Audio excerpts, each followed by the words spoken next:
Hi, thanks for watching BibleMountain.com. As we Christians go through our lives as followers of the Lord Jesus Christ, one of the things that we need to do is identify ourselves as being followers of Jesus Christ. And so the question becomes, how do we do that? We're going to answer that in this video. And we're going to start in Exodus 33 because the Israelites had a similar problem.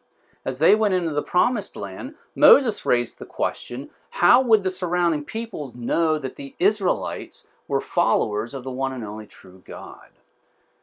Now, let's take a look at this. We'll start in Exodus 33. Remember, the Israelites are at Mount Sinai. They're receiving the Mosaic Law. And Moses was up in Mount Sinai for a long time, and the Israelites got impatient, and so they made a golden calf and began to worship it. That made Yahweh very angry. And at that point, Yahweh told Moses to take the Israelites to the Promised Land, but Yahweh said he was not going to go with them. Because the Israelites were so obstinate, the Israelites were so sinful, that God would get so angry with them because of their sin, and he might destroy them along the way. And so God told Moses to go on without him. And in response to that, we read this, starting at verse 12. Then Moses said to Yahweh, "Look, you say to me, 'Bring up this people,' but you yourself have not let me know whom you will send with me. Moreover, you have said, 'I have known you by name, and you have also found favor in my sight.' Now therefore, I pray you, if I have found favor in your sight, let me know your ways that I may know you, so that I might find favor in your sight. Consider too that this nation is your people." Now, one of the problems we have understanding the Bible sometimes is following the quotes and the quotes within quotes. And we had that scenario here. Verse 12 and 13 is a quotation of what Moses said to Yahweh, but within that quote are subquotes. We see them in the single quotation marks. And these are statements that Yahweh had made to Moses previously. And so as part of Moses' statement to Yahweh, he's repeating back to Yahweh things that Yahweh had said to Moses before. And so earlier, Yahweh had said to Moses, hey, take the Israelites to the Promised Land. Yahweh had also said that Moses had found favor in Yahweh's sight.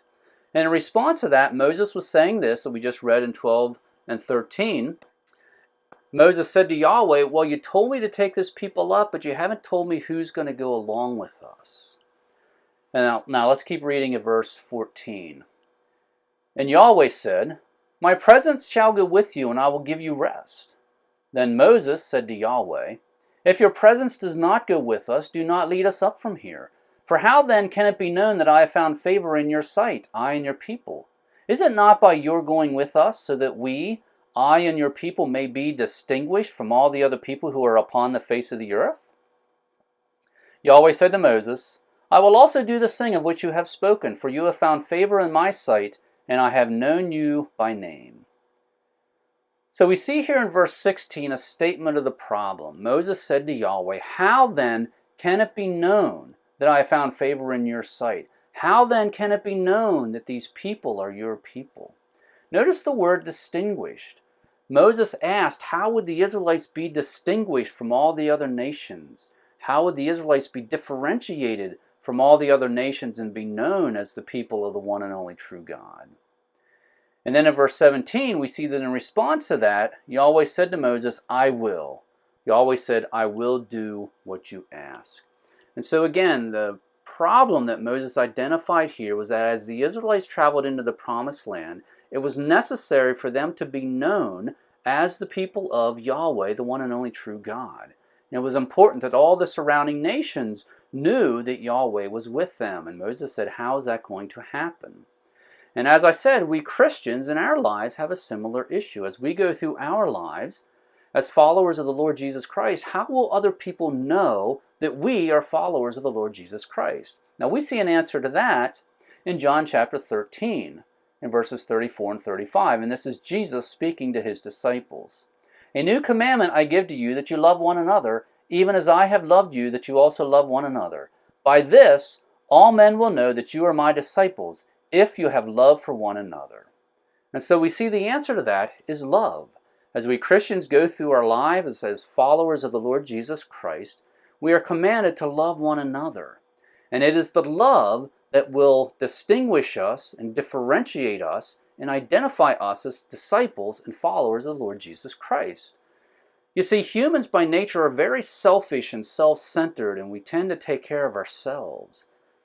But if we love one another, that means that we're considering others, we're taking care of others, we're considering others more important than ourselves. And it is that love that will identify us, distinguish us, and differentiate us as followers of the Lord Jesus Christ. If you haven't joined my email list yet, please do so. First of all, it is free. By signing up, you'll get immediate access to all my free content.